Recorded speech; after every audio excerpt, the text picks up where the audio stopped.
Welcome to Concept Being the podcast, where the intention is well, but let's be for real. Life gets a little chaotic, and so do we. And that's totally fine. It's fine. You're fine. I'm fine. We're literally fine. And we're all about finding the balance while staying honest with health, wellness, and all the juicy topics that matter. Hi, everyone. Welcome back to Concept Being the podcast, where the intention is well. My name is Jade, and I'll be your host for today's episode. And today's episode is all about the concept of identity healing, and it is so good. It's so good, y'all. I'm so excited for this chat because I'm joined by the lovely, the iconic, the coolest Dr. Grace Reego. And we met in Bali on my birthday. So it was like written in the stars for us to meet. She was literally sitting right next to me on my birthday as I was getting my birthday dinner. We talked in the bathroom. I was like, "Oh my God, girl, I love your purse." And she was like, "Thanks." And then we realized that we're both from California. And then we went out to go get dinner a different night, went to Ecstatic Dance. Okay. We got down on that dance floor.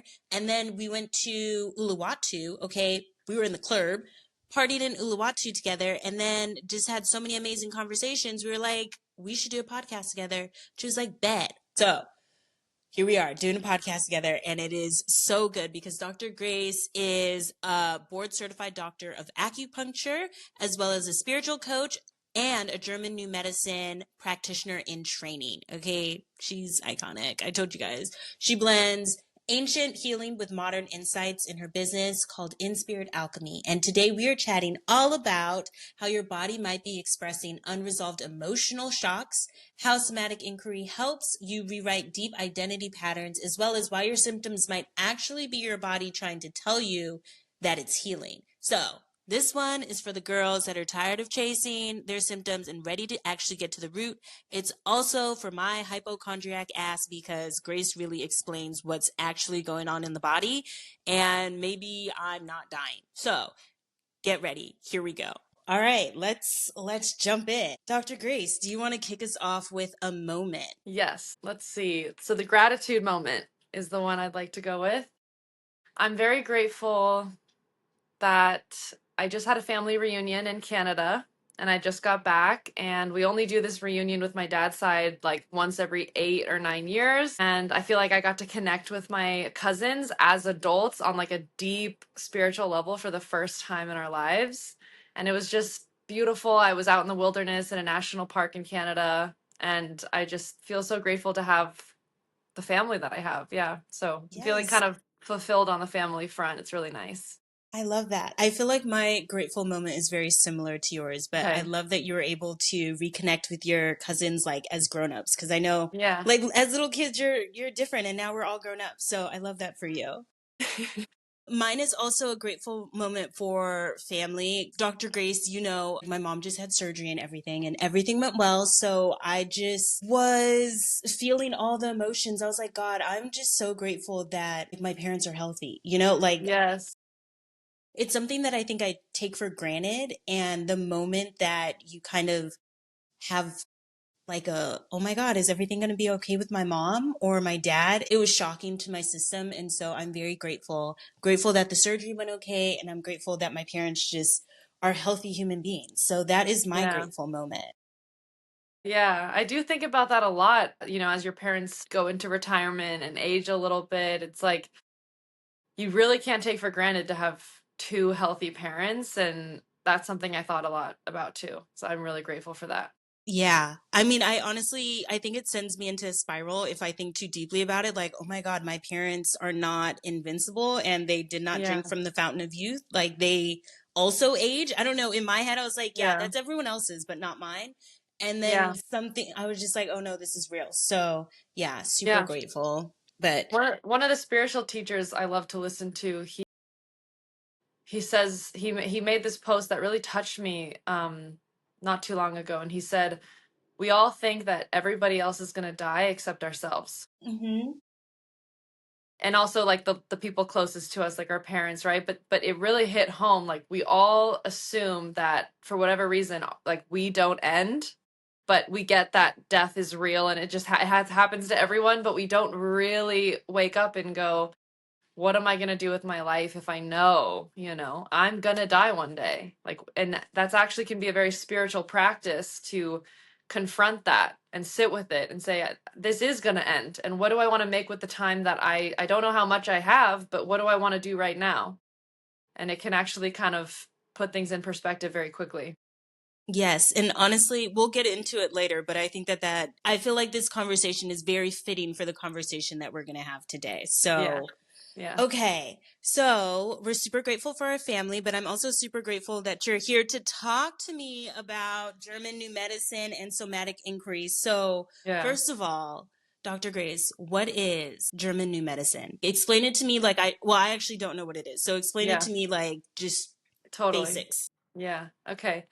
So, German New Medicine is a biological map of exactly how the psyche, brain, and organs in your body have an intimate connection where, how do I want to say this? All of our biological symptoms, especially chronic symptoms, so anything that falls outside of the three exceptions of injury, malnutrition, and poisoning, everything else we experience, every symptom and ailment and dis-ease and skin rash and irritable bowel syndrome and migraines and insomnia, all falls into the 5 biological laws of German New Medicine, which link a conflict shock experience in the psyche with changes in the brain that can be picked up and verified on a CT brain scan, and then corresponding changes and adaptations in the organ controlled by that part of the brain.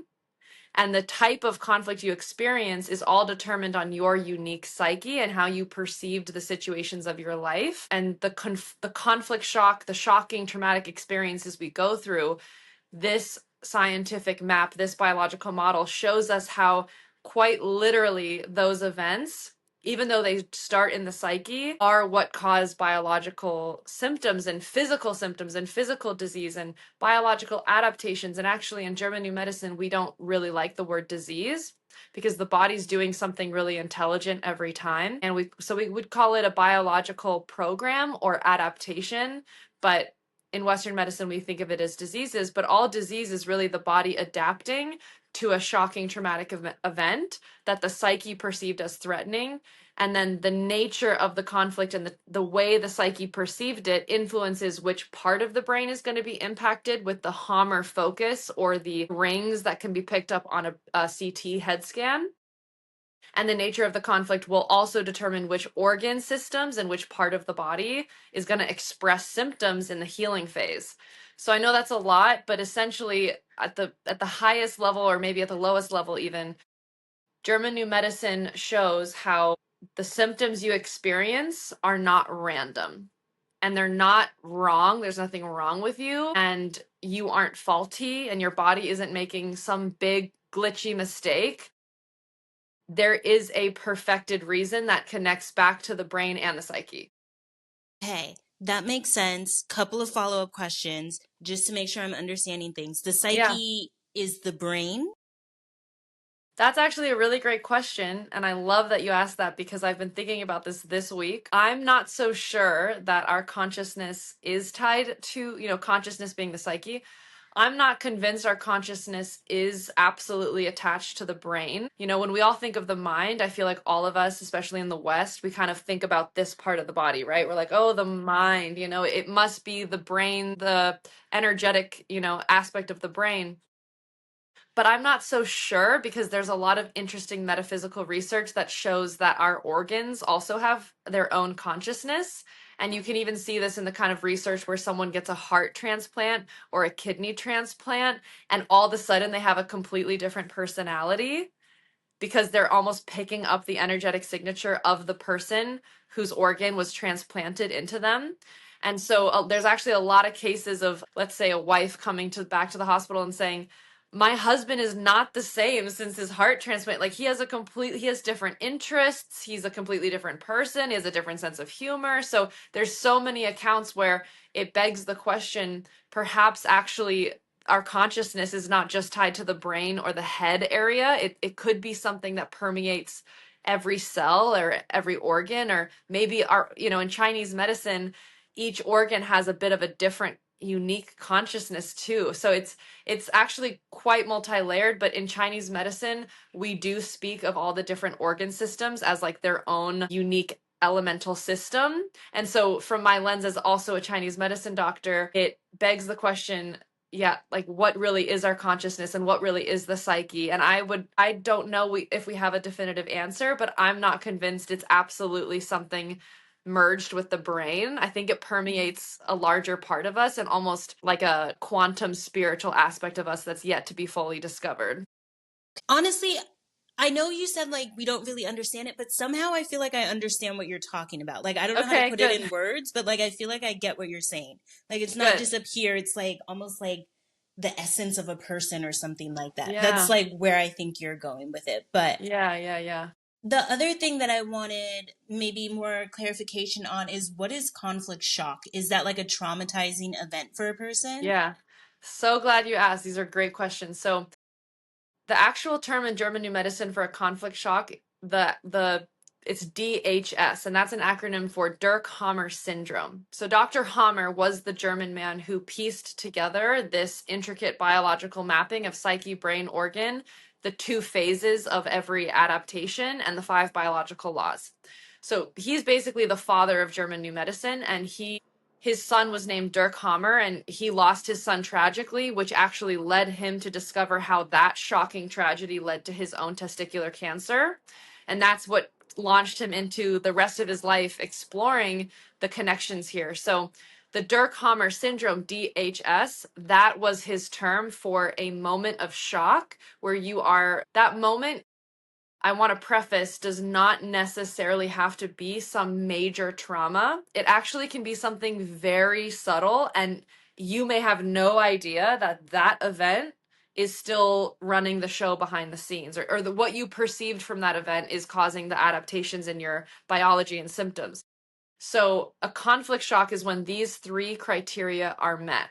It's when you're caught off guard and it's, highly unexpected, you're overwhelmed or it's highly acute, and you're isolated. And the isolation is actually the most critical aspect of a conflict shock, because the fastest way to take someone out of conflict is to have them be seen and heard and recognized and feel like they're not totally alone in their experience, which is why things like therapy and coaching and retreats and somatic healing and breath work and any kind of environment where you can share the trauma you've been through with others is so healing and takes us out of our inner conflict so quickly, because isolation is actually the most daunting aspect for any one person when they go through something very conflicting like that. But yeah, the three criteria for a DHS or conflict shock, in short, is when something is catching you off guard and you're overwhelmed and you're isolated, psychologically or physically isolated in the experience.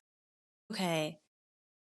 I'm not smiling, it's not funny, but like, I feel like I tend to isolate. So, like, people that tend to isolate during like traumatic events and stuff like that, that's probably not the best thing to do. Everyone has their process, so I don't want to judge, yes or no. If someone were to go through something really traumatic, but they felt safe to instantly open up about it to a professional or to a loved one, that could prevent them from going into the full biological program that would ensue from the conflict shock. If they stayed isolated and felt like this is now a piece of their identity that they need to hide, that can be where you're holding on. That's the whole idea of the body keeps the score. What you hold on to in the psyche, the body also holds on to as well. Basically, if there's nothing else that a listener takes from my explanation of German New Medicine, which I may not be doing a good job because it's a really complex science, if there's nothing else a listener takes, I just want them to take the idea that you can never separate your brain and your organs from the psyche itself. There is you cannot extricate, you can't piece and say, we're going to talk about the mind, and now we're going to talk about the body, and now we're going to talk about the brain. It's like, you cannot, the body, mind, spirit thing that we all hear about, it's actually one thing that pulling it apart into three separate pieces actually is not helpful medically, because they're absolutely merged and fused, and that's what Dr. Hammer discovered. I think that this kind of leads us into, well, slowly leads us into the next part, which is somatic inquiry. So how does Yeah. using, first of all, backtrack, Yeah. what is somatic inquiry and how does that fit into German New Medicine? Yeah. Great question. So, somatic inquiry, that's my shortened term for it. My mentor's proprietary term for it is integrated somatic inquiry, or ISI, but we can just call it SI, somatic inquiry for short. Somatic inquiry is the so let me back up. German New Medicine, I believe, maybe should not be called medicine because that gives the notion that it's actually a therapy or a modality of healing. I like to think a bit of it as like the German New Medicine map. A GNM is really a map. It's a mapping of how the type of conflict shocks you have link to the types of brain tissue changes, which links to the type of organ tissue changes. It's really just a map that you can look at and go, okay, I can trace back how this started, and I have agency as the commander of my own psyche to dissolve and work with the origins of this and no longer live in the in between of always being in and out of conflict because I keep getting re-triggered through life. So I guess that would be how German New Medicine is helping me see where I need to start with a client, I guess.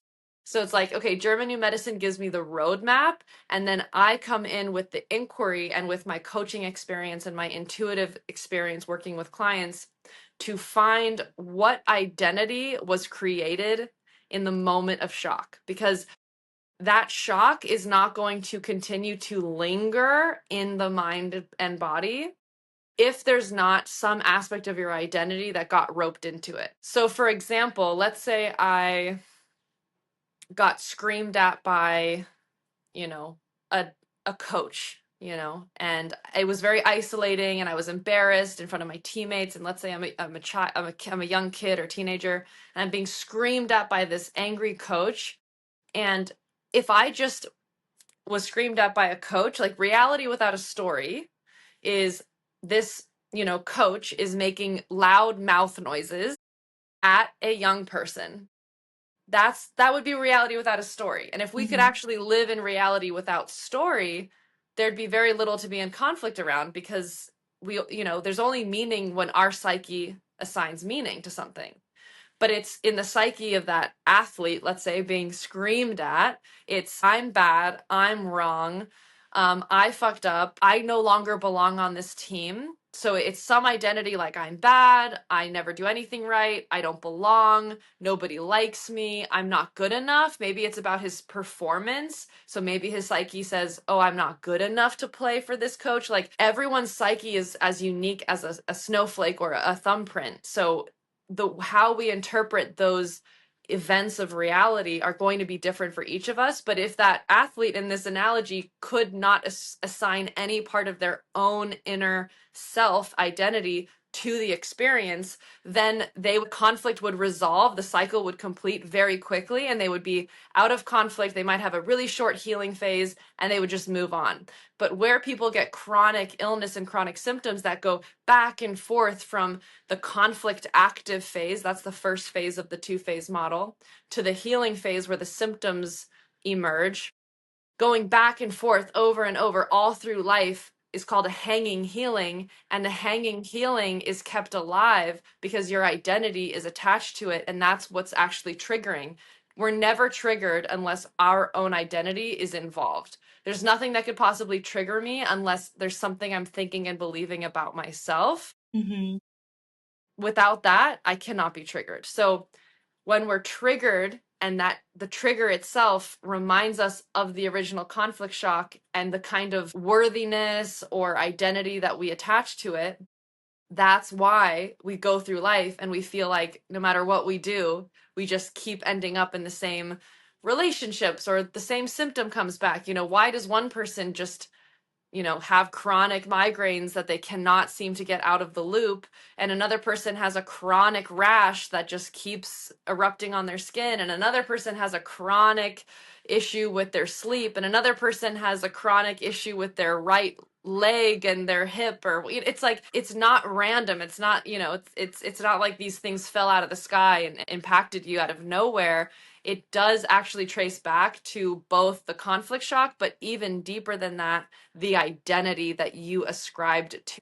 And that's what somatic inquiry does, is it comes in and we get into the subconscious, where the identity, subconscious and unconscious actually, getting into the levels of the psyche that are less traveled, and we explore which identities are attached to what you've been through, and then we work to dissolve the identity at the root so that you no longer can walk through life getting triggered by the things you used to, and that means you won't be triggered back into your symptoms either. Thank you for explaining this. I have a couple more questions. So, like, let's say, I think using your example of was it a soccer player? I forgot. Sure, yeah, Okay. yeah, sure. I think you said like just a sports team, but let's say a soccer player gets yelled at and starts to experience symptoms, maybe like a rash on them. Yeah. Does specific symptoms always show up for a specific conflict, or is it different for each person? That's beautiful. So the symptom relates to the nature or content of the conflict, because it's only through the nature of the conflict that determines where in the brain you will have the hum or focus, the concentric ring configuration, the tissue change in the actual brain tissue that you can see on a CT scan. That will, the type of conflict and the content and nature and how it was perceived is what determines where in the brain, which embryological germ layer and which part of the brain, temporal lobe, frontal lobe, right, occipital, which part of the brain is going to be hit with that hum or focus. And then that, whatever part of the body that exact region of the brain has dominion over, is how the tissue changes emerge at the organ level, which is kind of like the organ level would be like the branch, like the furthest thing. And then the psyche was the root, which is why we got to get into the psyche with the inquiry to dissolve it at the root. And that's why Western medicine doesn't always give lasting results when it comes to like surgeries and pharmaceuticals, because that's treating the branch. That's only targeting what's being expressed at like the bottom of this body mind, mind body spirit axis, spirit mind body axis. The Western medical treatments are only targeting what's emerging at kind of the end, and just not really addressing it at the root, but just managing it and trying to like stop it, at the end, versus going, no, we have to go all the way to the beginning and see where the train kind of started to go off the tracks a little bit. Like, let's dissolve this from where it started. So, because it's the way that the brain, the Yeah, psyche. psyche perceives it, and everyone has a different perception, right? Yeah, Everyone's perception yeah, is different. yeah. It would be different in each person, right? So, Yeah, depending on, so that's the thing is, if someone just telling me what they went through, that doesn't give me enough. So for example, let's say you walked in on your boyfriend cheating on you, and you're shocked, and he's in bed with another woman or whatever, and it catches you off guard. If someone tells me that they experienced that, I still don't know enough to begin helping them. I really have to investigate what they made it mean about them and how their psyche really perceived that, because for one woman, she might walk in on this instance of cheating and she might suddenly feel like, oh my gosh, I'm now going to be have to be separated from the person I love, and I still love them and want to be with them, but I can't be with someone who's cheating on me, so I'm going to have to walk away. Anytime we're in a push pull where it's like, I want to separate from you, but I don't, or I want to leave you, but or I want to be with you, but I feel like I can't be with you. Any kind of push pull relationally like that, we call a separation conflict. So if that particular woman's psyche perceived it as a separation conflict, that actually impacts the skin, the epidermis. And that's where people often can get rashes that actually are triggered by relational experiences. But another woman could walk in on the same scene, her boyfriend cheating on her, and she could say, I no longer have, my man is part of my territory, and I no longer have the person in my life that I thought I was gonna procreate with. And that's gonna hit the part of her brain that controls the cervix, and she might experience a sexual conflict where she feels like she has a a sexually traumatic experience where she doesn't feel safe with the person she was having sex with. And when women don't feel safe with the person they're having sex with, that usually triggers in the psyche what we call a sexual conflict. And that impacts, parts of the heart and the cervix. But a third woman could walk in and could interpret it as an indigestible morsel. Like, I cannot digest this experience. I literally cannot let myself believe that this has happened. That woman actually might be a little bit more in denial for a while, and she will experience the indigestible morsel of what just happened, what she just witnessed. And that impacts the whole GI tract and can lead to things like diarrhea and vomiting. So you can see that 3 different women could have experienced the same traumatic moment differently based on how their psyche perceived it. But it's, we can categorize how many different ways you can perceive something. And there are kind of like, there is a finite number of conflicts that can be experienced. So it's not like every single person would just have a, brand new biological adaptation. Like, there really are kind of biological systems in place of like, okay, this conflict relates to this part of the body, and we can figure out just by talking through it how you perceived it and find out, okay, it's also very clear based on someone's symptoms what conflict they're running. So Okay, mind is blown. it's a lot, right? It's a lot. I think the part that like got me was like I knew where you were going with like, oh, the girl wasn't able to digest like what happened, and she's like, Yeah. no, I can't believe it. And I was like, Dr. Grace is gonna say something about like the stomach and stuff like that. And like, Yeah.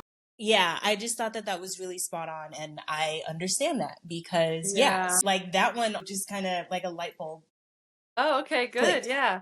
You have to, I think what's so cool about German New Medicine is semantics of how we already speak about things gives us a Hmm. lot of context clues for this biological map that has always existed. It's not like Dr. Hammer invented this. Like, this is just what it is. He was able to delineate it, like master it, write it down, do scan thousands of brains and confirm it through CT scans. Like, he was the one that was tasked by the universe to really synthesize this. But this is just how it works. It's not a new thing. It's just, this is the explanation of how our biology works. But the context clues are in language. Like, there's like feeling like someone was torn from your breast. That actually can be the conflict behind someone getting breast cancer or breast lumps. I can't digest that. I can't digest what happened. Well, that's really what it is. The languaging we already have, that's so true. This is like a shitty situation. There's actually something called a shit conflict, and it does affect the rectal, I think it's the rectal submucosa. I could be wrong. Mucosa, submucosa, but it affects the rectal area, and it's called a shit conflict, and it's a particularly ugly situation. And it's like, oh, that's so shitty. Oh, I hate that this happened. There's actually something called a stink conflict that affects the nasal mucosa, and that's what leads to nasal discharge and nasal mucus when you get sick. Hmm. It's because you have just resolved something that really stinks, or like you were trying to sniff out danger and you're like, something about the situation just stinks, and like, I'm trying to sniff it out, I'm trying to like figure it out, and that's actually affecting the sense of smell and the nasal mucosa. And as soon as you exit the conflict, you go into the healing phase with the mucus production. So it's, and also the idea of thick skin. Oh, I Hmm. have really thick skin, I'm so tough, I don't need anybody, I have thick skin. Well, when you really want to be with someone and you're in a separation conflict around that person, the skin ulcerates, it thins. Your skin's getting thinner because you're trying to get closer to the other person. Our skin is our barrier to other people. So the skin thins in the conflict active phase. The healing phase is where the inflammation rushes in to rebuild those cells that were lost. And that's actually why there's redness, heat, inflammation, and a rash. It's literally the skin's just healing itself because it was ulcerating and cells were dying before to create thinner skin. So the idea of, oh, I have thick skin is like, I'm tough and I don't need anybody. So I have thick skin, I have a bigger barrier between others. Our language already shows us that our psyches have known this, even if we didn't know we knew this. You know what I Yeah. mean? Yeah. Wait, can I ask you two more that like I just want to know. What about like migraines and stuff? What does that usually mean? Migraines, there's so many different headache conflicts, and I'm not as well versed because I'm still pretty new to my exploration of this. But my mentor would always say it was frontal fear or powerlessness. So the idea that something's going to come at you that you cannot escape, that's really Mm-hmm. feeling attacked, like it's coming on in the front, and powerlessness, feeling like you're absolutely powerless in a situation, can trigger a migraine in the conflict active phase. And what was interesting when I had my own sessions with my mentor, because I suffered from migraines like daily for a very long time after some head injuries, but I knew it was something in my psyche as well. And in my session, he mentioned the frontal fear and the powerlessness, and it was really interesting because since my concussions, my psyche would ruminate every day on this intense fear that something was literally going to fall out of the sky and give me another concussion, and I would be powerless to stop it, and it would come at me, and I'd have to suffer another horrible concussion. So actually that psyche level rumination, bringing the past into the present and replaying the trauma and constantly feeling the frontal fear with the powerlessness to stop it, it was scary. Sometimes I'd be scared to even walk past people on the beach playing volleyball. I would assume that the volleyball was going to just come at my head, and that's the frontal fear, and the powerlessness is saying I won't be able to prevent another head injury. I'm powerless to prevent it. And those in combination were keeping my migraines alive for so much longer than they needed to be. Yeah, those are the big ones for migraines. Okay. And then I feel like everyone knows that listens, but like have just, just a little bit of anxiety. Is that, can we do like that one, a somatic Yeah. inquiry for anxiety and like what Yeah. does that mean and stuff like that? I don't know if you need like my specific anxieties or like if we could just do all the Yeah. anxieties, but like what do you need to Yeah. know? Like how do we get to the bottom of this? Well, the other thing that's so beautiful is German New Medicine's just a map, and I have studied so many different things at this point, including like my full-blown training in Chinese medicine. So, as much as I give full reverence and I do believe that German New Medicine is spot on, I also recognize that when we do the somatic inquiry to heal at the identity level, it actually doesn't matter so much whether I knew exactly what conflicts you were running, because once we heal the identities that are active, the false identities, I mean, that have been active, you no longer need to play out, whatever conflict that was, and you'll go through a full resolution and completion with that biological program.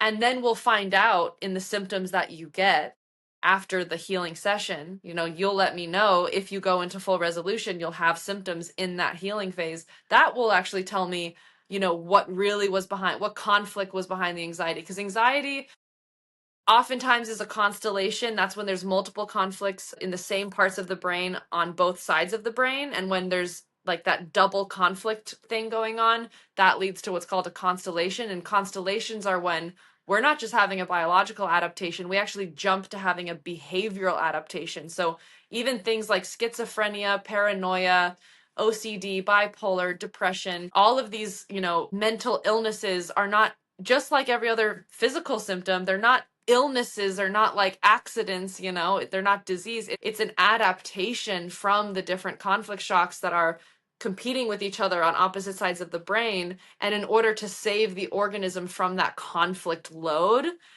the our species has evolved to actually have behavioral adaptations instead of biological adaptations, so that we don't actually die from the biological adaptation.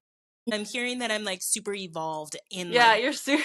yeah, and that's You why are. I have anxiety. It's just I've evolved so much. You've evolved past the biological symptom. You're just like straight for the behavioral. No, Hmm. but I really wish more people knew this, because so many people are told by psychologists or whatever, like, your brain's just different, you just chemically imbalanced, like, it just makes you feel so awful about yourself. But you know these things from OCD even up to schizophrenia really can be explained. And actually the work of constellations is a little bit above my training right now where I stand, but the work of constellations is really intricate. But when people that understand it completely, they could tell someone with full-blown schizophrenia, like, especially if they had their brain scan. There's only a few people in the world that read brain scans from a German new medicine lens, and those people are highly coveted right now. You can still reach them if you would want a brain scan, if you can get a brain scan.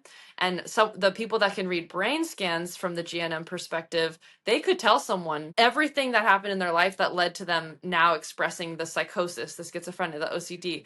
And that's, kind of the highest level of GNM, is really unraveling the constellations. But all of us are constellated, pretty much. I mean, I can't say for sure, but pretty much all of us are constellated in some way, because most of us are walking around with a bag of conflicts running in our bodies, not just one or two. A lot of us have multiple and constellations. And so we're all in this together. It's not like some people just have broken brains and other people just have like perfectly healthy brains. That's not how it really works. Like, we're all just at varying degrees of constellation or conflict activity, or in a healing phase, or some of us have a higher conflict load at one point in life versus another. And a lot of times we naturally heal, because, for example, the kind of conflict, let's say that woman that walked in on her boyfriend cheating, whatever conflict she developed, she might not even have to do the psyche work or the somatic inquiry. If she just is able to get into a really healthy, stable relationship with the next man who she really loves and feels safe with, that will clean the slate for her as well in the psyche, because now she feels completely safe. Now her sexual conflict is healed. Now she's having sex with someone who she feels safe with, so, but the only issue is, if we don't do that psyche-based identity work, the somatic inquiry, unfortunately, from the level of people's subconscious beliefs, we all know this, the level of our subconscious beliefs and identities, that's what we'll continue attracting. So that very woman, if she doesn't do that identity work, she may just find herself in another situation with a cheater who confirms her worthlessness or whatever identity is attached to it. So that's why it's so important to go to the identity level. But in a lot of cases, many people have conflicts that they're actually naturally healing by making different choices in their lives, and they never even needed to do the somatic inquiry, because there are biological solutions to biological problems, but sometimes we need to come in for chronic issues and really unravel it at the psyche level. So I don't even remember your question and how I got there, but No, I think it was, yes, the question was for anxiety. But I yeah. have one question before we go into that. The somatic inquiry, I don't think it's identity shifting. Correct me if I'm wrong. Like, that's something completely different, right? Because you're kind of letting go of an identity versus, Yeah. I is love it? that. So something I love to tell people is, how many of us have felt completely authentic with like a best friend? Like, I'm sure you've had that experience. You're sitting with them, you're like laughing your heads off. You're just like, it's so aligned. You're so organic and you feel so authentic. But at no point do either of you stop and look at each other and say, my God, I feel worthy right now. I feel enough right now, I feel important right now. We don't have to stop in those moments and affirm our goodness and affirm our identity as someone who has worthiness and enoughness. Like, I think what I love to tell people is, our worthiness, our enoughness, our inherent goodness, our lovability, all those things are like the basement floor. The root chakra, it's like that is the bottom level of this earth experience, of who we are. That's actually the lowest level of what we are. That's not like we have to climb up and get it. That's just already the status quo as a human being, as a spiritual being in human form.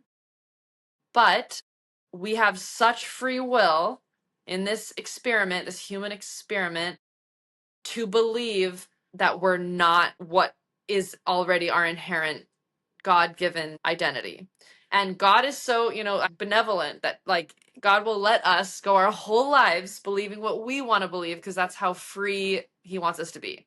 Which is kind of a trip when you think about it. But we really, even though the basement reality of what's true is that we're all divine, perfect, complete, whole, lovable. We are love itself. We could, you know, allow a false identity to hook in our psyche, and we could choose to believe it at a very subconscious level.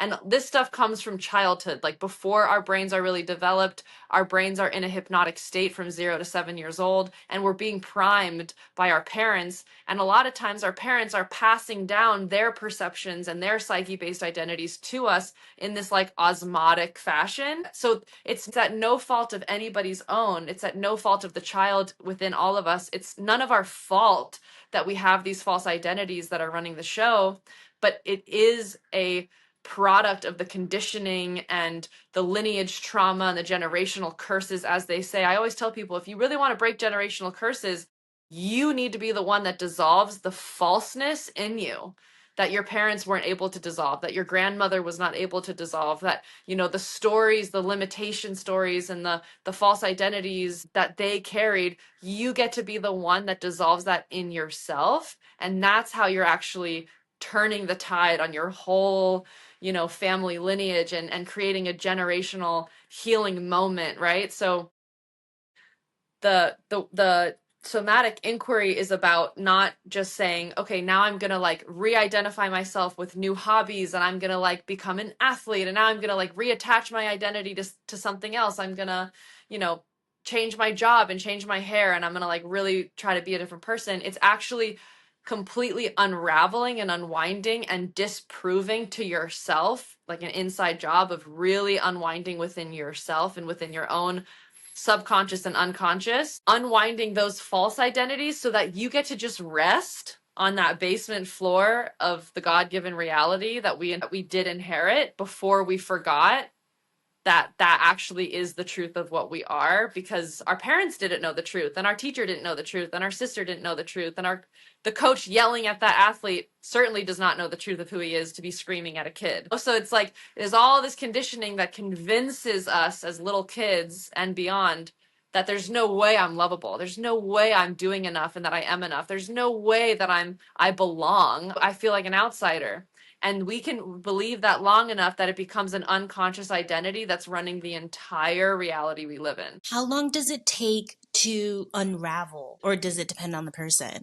Yeah, so I work with clients online with this, and I like to tell them that some people are so ready that in one session, it's like the light bulb goes off. It's the missing piece to all the healing work they've been doing.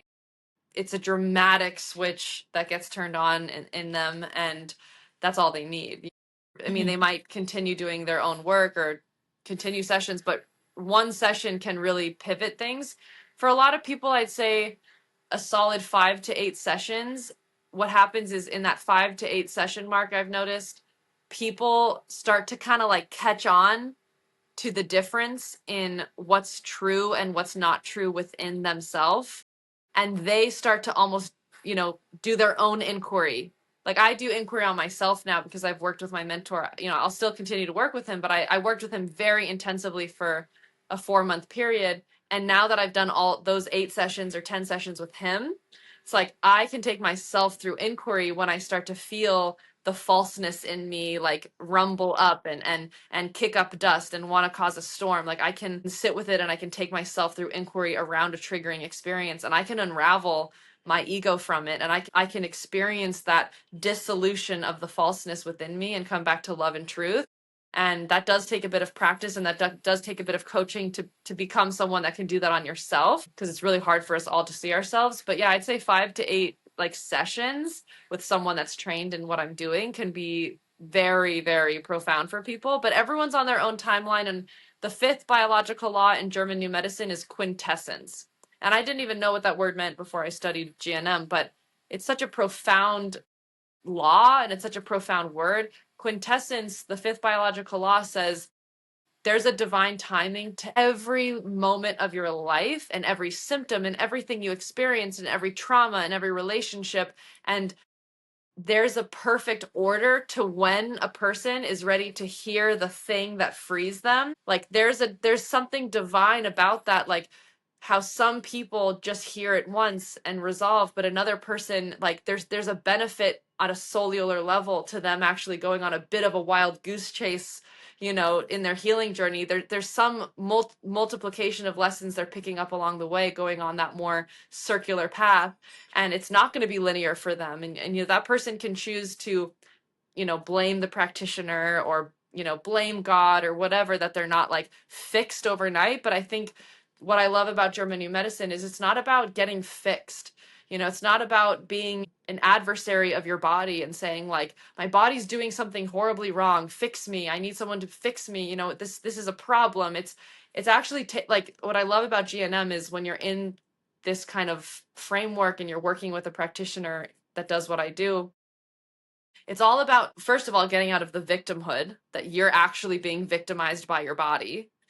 And second of all, kind of relaxing into this experience of letting your body do letting your body's innate wisdom play out, trusting that the body's doing something perfect, trusting that you're on a path to reveal more of your own psyche interpretations to yourself. It's a path of self exploration and self mastery that is both delicate and often subtle and sometimes lengthy. And it's not about like, it might not be the path of quintessence for you to just fix, heal everything and feel like you fixed it in one session, you know?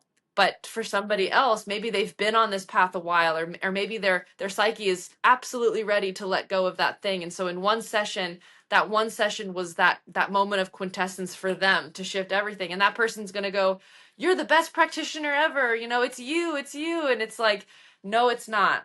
It's actually, it was a divine orchestration in that fifth biological law of this session, this knowledge, this wisdom, this moment was ready for you and you were ready for it. It's not about me being like some amazing practitioner. You were ready for it. So I think it's all of this is about putting power back in the person, that you have agency over the stuff going on in your body that you don't like.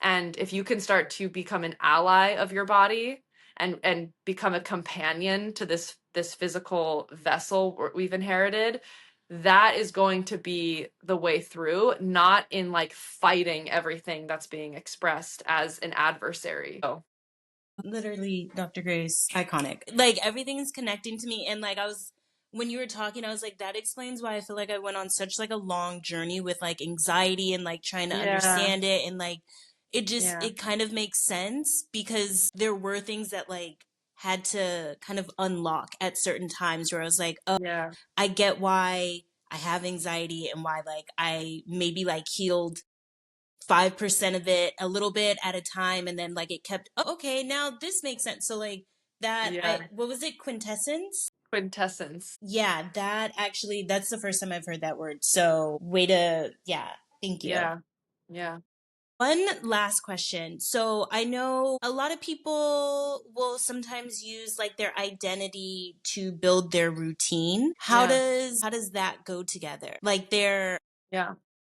Like their, not just their routines, but like their coping mechanisms as well. Like do those all Ooh. go together? Do you have an example? I do, but hold on, I have to sneeze. I think I have to sneeze. I was gonna try and hold it in, but I don't think it's gonna like. No, let it go, girl.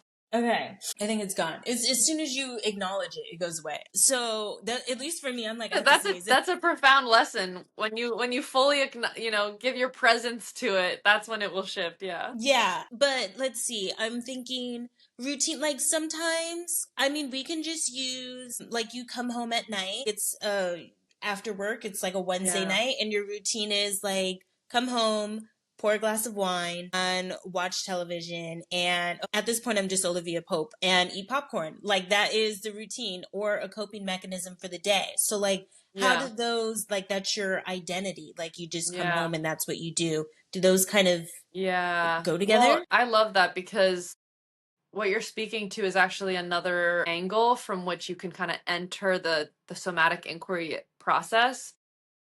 By analyzing your coping mechanisms, that will get you in touch with your context. So the term for unconscious identity or false identity that I use is a context.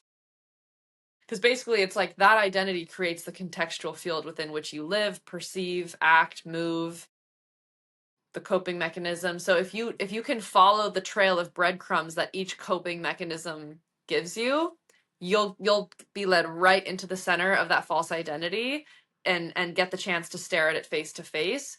Most people feel like they're confused about why they have a coping mechanism. I don't know why I'm addicted to caffeine. I don't know why I'm addicted to vaping. I don't know why I need wine at the end of every work day. I just do. I just do. And there's this kind of like the ego loves to do this kind of thing. I notice this in patients that have like more severe psychosis that I work with. Like the ego loves to do this thing where it's like everything's shrouded in confusion and like almost like foggy mists and clouds. And it's like, who knows? I don't know. I'm none the wiser to what's going on, and it's like, that's a strategy of the ego to get you to never change and never dissolve the ego. So by doing the inquiry process and by being guided by a trained practitioner, you'll really piece together exactly what you think you're avoiding or getting from that coping mechanism or strategy. So for example, it's like, okay, I feel bored at the end of the day. They might, I feel anxious when I get home and it's quiet and I'm alone. And then I just drink wine and it seems to make it better. But we have to go a layer deeper. Nobody does anything without some utility or function to that thing. So for example, like some people will say like, I don't really think I have a reason to vape, I just do. It's like, no, there's a very good, just like symptoms are not random, like your coping mechanisms also are not random. Like there's a very specific reason why you choose to vape or have that glass of wine. And it's because there's something really specific, which is attached to an unconscious identity that you're trying to avoid. And it's pretty much 9.5 times out of 10 avoiding a feeling is what we're all doing. And it's really sad because you could look out on the street at homeless people on drugs or some guy on a bench smoking a cigarette or someone drunk on their drunk out of their mind on the streets on a Saturday night. And what's really interesting is like how interesting that something so harmless like a feeling has created so much chaos in the world, like need to avoid a feeling has propelled the masses into their own psychosis of addiction, right? That we all have. We're all coping for something. Like there's so few humans. I mean, I don't know anyone who doesn't still have a trickster ego and context and falseness. Like we all have this. This is like these are the lessons we're here to learn as we slowly conquer them through our lives and go on the wild goose chase that we're talking about, like with your anxiety. Like it's all like, I like to call it Earth School. We're in Earth School and we have these like a huge curriculum. We all have a unique curriculum and there's all these soul lessons we have to learn. And part of that is getting acquainted with the identity attached to the coping strategy and what we think we're avoiding by doing it or what we think we're getting when we do it. Oh, I get peace. And then you really have to question. That's part of the inquiry process. Does it really give you peace? Like the peace you think you're getting from this thing, let's play out this coping strategy and how long you've done it and tell me on the other side of doing this every night, drinking wine, do you feel that you attain that lasting peace? Well, no, actually, I think it's making my anxiety worse because then it messes with my sleep and then I wake up and I'm tired. And it's like, oh, okay, so you actually this is where we have to get really familiar with our own psyche stories and recognize that everything we think we're getting out of coping isn't what we're getting. We're not actually getting it. You know what I mean? Like it's just this ego trickster story that's like, that'll help, try that, grab the wine, grab the coffee, grab this. And it's actually just a story. And if we were to sit and really marinate in the feeling that we had been avoiding and get in touch with the part of us that's screaming and craving for that thing, we'd realize that when you play that out, my mentor loves to say, like, play that pattern out for the next 50 years. How peaceful is your life? Mm-hmm. Play that out for the next 50 years, like how centered will you feel on the other side of utilizing this coping strategy? And it's like, that would be the opposite of peace. But I'm reaching for it because I have convinced myself that peace is in that. So it's this, we really just have to we have to cozy up with our identities and our psyches. And a big part of this work is making sure that there's no element of shame or blame, criticism, or wrongness because none of these identities are your fault that you picked them up. Like these are like ancient codes of mind manipulation that have come onto the planet, that have kind of intercepted the field of love that we're supposed to be living in. So we're all inheriting these mind viruses from people and from others as children and with our parents, and our parents are passing down perceptions from their parents. And my mentor loves to say that our parents don't pass down disease, they pass down perceptions, and those perceptions prime you for certain diseases, which is why disease runs in a family, really. So I hope that answers your question, but It I could does. say more. Yeah. Yeah, no, you've answered all of my questions. I'm like, Okay. yeah, thank you so much. One more question before we wrap this up. Where can people like work with you if they want to do somatic inquiry and like get to the bottom of anything that they're feeling in their body or any Yeah. symptoms or stuff like that? So I work with people. I'm a doctor of acupuncture and I have a private practice here in San Diego. So people can work with me in person. And anytime you're in my care, you're going to get all of it. So for people that live in California, I actually kind of work all over the state, but it's awesome if they can connect with me for the acupuncture experience, because getting to do this work in person and combine somatic inquiry and the German New Medicine map with my spiritual acupuncture that I practice, people that have access to all that I do, like they just seem to get better the fastest, because they're getting the most out of me. But I do work very effectively with people all over online. So as long as you speak English and you're willing to use Zoom, like you can find me on Instagram or my website and reach out to me, and we can set up sessions where we do this work together and we decode your symptoms and we uncover what's really at the heart of it, and we unravel those unconscious identities. And I think something I'd love to just state, if it's okay, if I can take a couple minutes, is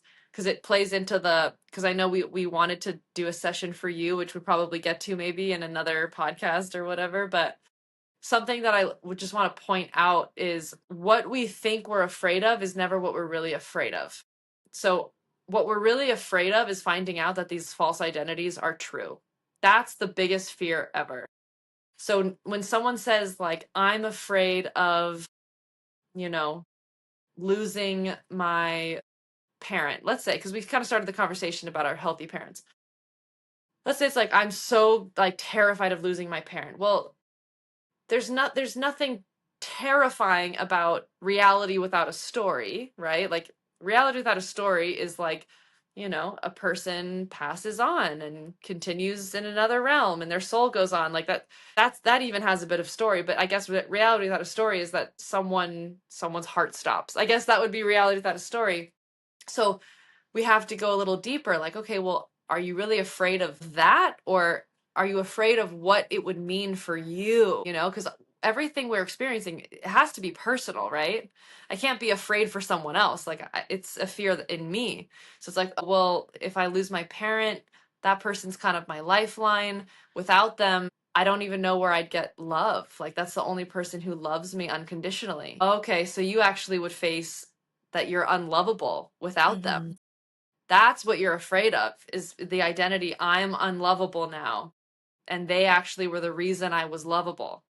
And then you're putting all your lovability, you're collapsing it into one human, when your lovability is this eternal inheritance, right? Or it's like, if they pass, I'll be completely alone. And then I have to face off with, I'm just alone in the world. Okay, that's really heavy. That could bring up a lot of emotion. Well, what's interesting, that person who's afraid of their parent passing because they're going to be unlovable or alone, the irony is they're already living in the identity, I'm unlovable or I'm alone. All we can ever do is project our current perceptual framework, our current identities onto the future. So if I feel unsafe now, everything I'm about to do or choose to do or traveling or going here, I'm like, oh, it's going to be scary there, it's going to be unsafe.